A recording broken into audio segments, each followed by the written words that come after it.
where is the PlayStation 5? What the hell is going on? Why haven't we heard anything yet? Like, this is the thing. Like, this is what's annoying me right now. Is that we know what the fucking box for Xbox looks like. We know what the Series X looks like. I'm saying these words, Betson, because it was revealed in early December. We know what the Xbox Series X looks like. Right. We do not know nothing about the PlayStation 5. Where the fuck is this box? Yeah. What is going on? I don't know. In terms of where we're at, I'm not sure. I like where you're going with the idea of the controller pattern, whether they have a stylistically similar to what the PS5 could be. I think that's a great way to look at it. I think that would be very cool because there are like sharpish edges on this, and presumably it's like a nice matte black or whatever. So in terms of the box itself, when will we see it? I honestly thought we'd see it by now. Personally. However, I do like that they are switching up expectations because it was this time last week, 7 years ago, they announced the PS4. So I do like that it's not fitting exactly the expectations of what every media person is touting. I think that's a cool way to go about it. There is a fine line though. There is a line where it comes from staying quiet, keeping the hype going, keeping the excitement palpable, to this is fucking ridiculous. Yeah. And I do think that we are getting to an almost ridiculous point, but that's because we are surrounded by it constantly. Yeah. I think the average person, it's still right at that good amount of time. They're happy to wait a little bit longer. But for us, we're like, we want to cover this. I want to talk about this now. Yeah. Why can't we I'd make content around PS5 now? We can't because we know nothing about it. It's all speculation. So for us, the anticipation comes from a different space. The content is all pure speculation. It's like, okay, how many weeks in a row can we sit here and go, is PS5 coming this week? Is PS5 coming this week? Is PS5 coming this week? It just we can't keep doing that. Like but that's from a perspective as press. As a fan, I'm getting impatient. I want to know at least what the shape of this fucking box is. So I think the reason, so rather than just revealing the box like Xbox, which is nothing wrong with that. That was a good decision, a great decision. Yeah. However, as we now know, the potential cost of each individual PlayStation is almost the standard price of a release PS4. Yeah. Right. So there is that hesitation, and I think that hesitation stems from that price point. Yeah. We want, rather than just be going, hey, here's the box, here's the controller, how much is it? We don't know yet. Yeah. I imagine that they're holding out for that. So I'd say presumably, if we don't have it now, I'd say within the month, which is still a fucking long time. Yeah. I'd say within the month we're gonna but they're gonna do all of it in one go. So they've buried the lead somewhat with those Wired articles last year. Like, here's all the boring inside information that you know. This is what the box is like if you open the box and have a look. Yeah. As it stands right now, Xbox, is my understanding, have yet to deliver those internal specs. Your co-host from For the Players, Max Cooper, in the chat says, because the cost per unit is so high, they are holding to see what the cost of the Xbox will be.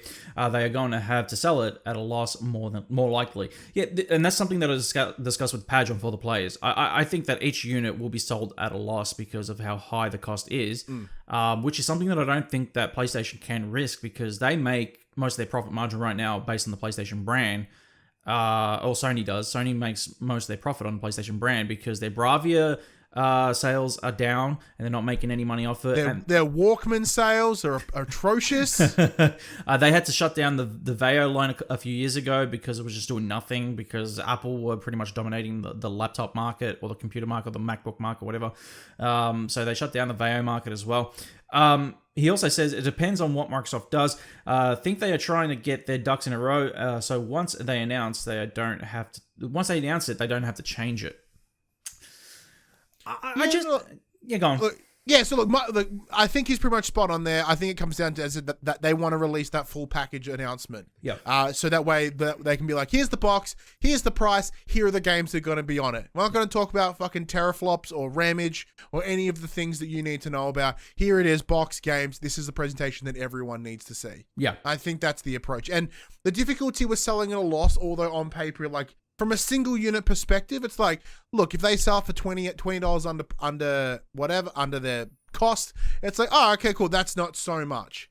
But when you add $20 up to upwards of $1 million in day one, upwards of 10 million, 20 million, and presumably until they can somehow correct the price, that is a substantial amount of money lost. So the more units you sell at a loss, the more money you lose. It's a and as you said, that is a massive hit to PlayStation. Now they were very lucky, very lucky to sell the PS4 at a profit, so they weren't weren't too heavily damaged. Now with Microsoft or with Xbox, because they are backed behind Microsoft, one of the biggest companies in the entire world, because of Windows and just computers in fucking general. Yeah. I'm sure they make more sales of Office than like PS4s in the wild. Yeah. You know what I mean? So it's that they do have that luxury of them not being the tentpole, the flagship for that particular brand. I agree. So with Sony specifically, they are very reliant on PlayStation success. Now, presumably they will still have a success. Yeah. I think they will, even if like a third of the people that come across